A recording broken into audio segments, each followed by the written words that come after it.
Right, so we're just going to have a quick look at Wolsey's influence in a number of areas. So we're going to put the church to one side, look at foreign policy, finances, and the law. So first of all, Wolsey's foreign policy, as we're going to refer to it. So many historians have written about the period between 1514, the year following the Great Expedition, and 1529, and wrote about foreign policy as if it was set by Thomas Wolsey. And certainly that's the way that many of his contemporaries would have portrayed it, as the sort of alter ex that they portrayed him, that they claimed he was. So, however, although Wolsey was a driving force as far as foreign policy was concerned, Henry did set the overall ambitions and aims of foreign policy, and he did intervene in a number of different situations.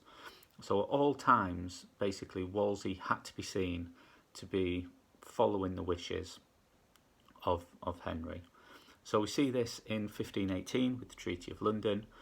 England and France are the first two countries to sign the Treaty of London. Within months it had been signed by the papacy, Spain, and many other states as well.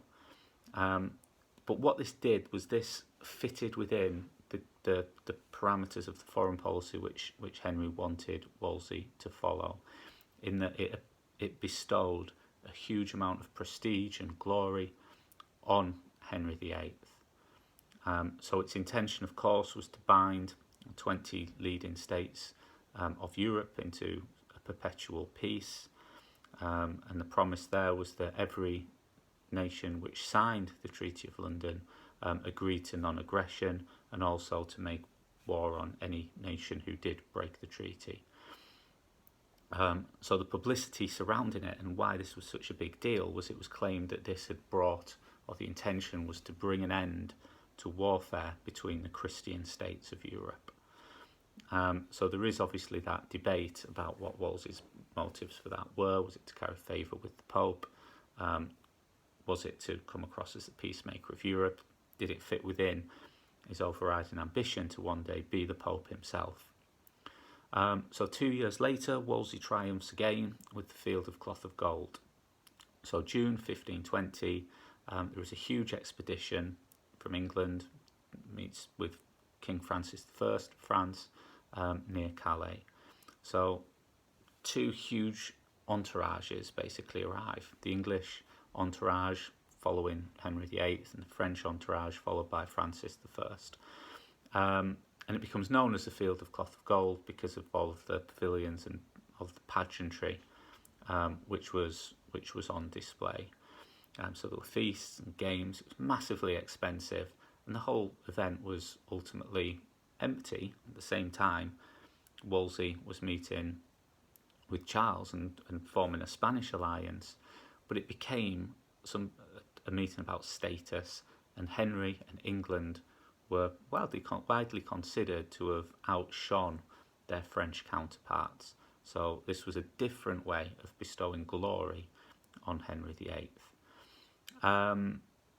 So one of Wolsey's great achievements in foreign policy was he managed to avoid Henry going to war and fighting an expensive war, but it couldn't last, and it didn't last. So 1523, France appears to be weak, so England strike again. England go to war with France again. So Charles de Bourbon, as a constable of France, leader of the French army, had rebelled against Francis. He was in an alliance with Charles V. The main French army was pinned down in Italy. French influence in Scotland was close to collapse. So Henry felt confident that he could invade France again at this time. So Suffolk was in charge of the army. The English army went to France. Boulogne was taken, and following this, the English forces headed to Paris. They had problems though. So basically they hit severe problems the further from the coast they got as the weather turned bad. So they eventually ended up turning around and returning in disarray. So the following year, there were hopes for another expedition, but this failed again.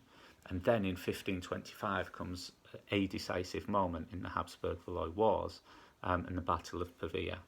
So France's forces are routed by Charles's in 1525 at the Battle of Pavia.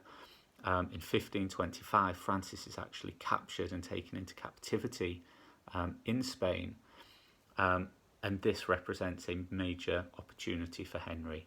So Henry offers his only daughter, Mary, who was 7 at the time, in marriage to Charles in return for Charles's support in an invasion of France. Had Charles agreed to that, he would inherit the thrones of England and France one day in the future. Charles didn't show any interest in that, nor did he show any interest in the idea of an English conquest of France. So Henry tried to raise a tax to go it alone, the amicable grant. This itself fails, and the whole situation is a bit of an embarrassment for Henry, who decides that he is going to sign a pro-French, or is going to perform a diplomatic U-turn and follow a pro-French foreign policy. So in 1525, Francis at this point has his freedom back. England signed a peace treaty with France designed to embarrass Charles V. Henry had achieved nothing in France. Basically, there'd been a realisation that his ambitions were not being met. And the diplomatic revolution, this U-turn, it has dire consequences for Henry, and ultimately for Wolsey, when Henry decides he wants to break off his marriage from Catherine of Aragon. But we'll look at more of that later. So his achievements, Wolsey's achievements in law. So unlike Henry VIII, Wolsey did show genuine concern for how people were governed. And he presided over the court of Chancery. And this was due to the position he held as Lord Chancellor. So the Court of Chancery operated according to the law of equity. So the Chancellor could give a ruling based on his own sense of justice. This was particularly useful for Thomas Wolsey because he had no legal training. So in addition to the Court of Chancery, Wolsey revived the old Court of Star Chamber. So this is where the officers of the King's Council sat as a law court. So the King's Council, of course, are the King's most senior officers. So it was a criminal court, and it was argued that Wolsey used this in order to humble members of the nobility. So the number of cases that Star Chamber heard went from 12 to approximately 120 per year. So Wolsey's involvement in the law led to a revival of Star Chamber and of Chancery as well. Many argued that this led to a resentment amongst common lawyers, although this argument has been discredited by most recent scholarship. There was also an argument that these courts complemented the other courts in England rather than competed against them. So as his workload increased, Wolsey set up committees to deal with the backlog of cases, and it basically demonstrates how seriously Wolsey took the legal commitments which he had as England's Lord Chancellor. So, finance. So, as Henry's chief minister, Wolsey had to take on the role, in effect, as taxman. So, in this, he was in a particularly difficult position. So, the nation's finances were healthy, but he had to try to avoid getting into debt. And the easiest way of doing this was to avoid going to war. So, this would not ultimately be easy with a king who's determined to make his mark in foreign affairs, and whose ultimate ambition was to be the King of France. But with regards to finance, Wolsey is credited with introducing a new parliamentary tax, the subsidy. And the reason for this is the subsidy was a tax on income rather than the old system, which was known as the 15th and 10th, where towns had to pay a tax of a tenth of their value in property. So it was seen as fairer, seen as more effective, and it generated more money as well. So in 1523, Wolsey collected a forced loan. He didn't want to go through Parliament. He wasn't particularly popular in Parliament, so forced loans were his favoured method. So 1523, he collected a forced loan from the wealthy. So it was, again, he was creating enemies for himself immediately just before the King's Great Matter. Basically, these loans were a way for the king to get money. He would ask for them, but the king would not usually pay them back. So Wolsey's forced loan follows an inquiry into England's financial and military capacity, which highlighted its military weaknesses. This was the justification for it. 1525, as we know, he tried for another forced loan, only this time he named it the Amicable Grant in hope that the pill would be a little bit sweeter to swallow for those who had to pay it. So with unprecedented levels of financial obligations in the 1520s and a forced loan of 1523, it was deeply unpopular and it never had Parliament's approval. The idea was actually Henry's in order to raise money for his war with France, but Wolsey carried much of the blame for it, mainly because many people were envious of his power. The king ultimately decided to withdraw the tax, and Wolsey was made a scapegoat for the policy. But generally speaking, given the difficult circumstances that Wolsey was operating within, he was seen as being quite successful in managing the country's finances.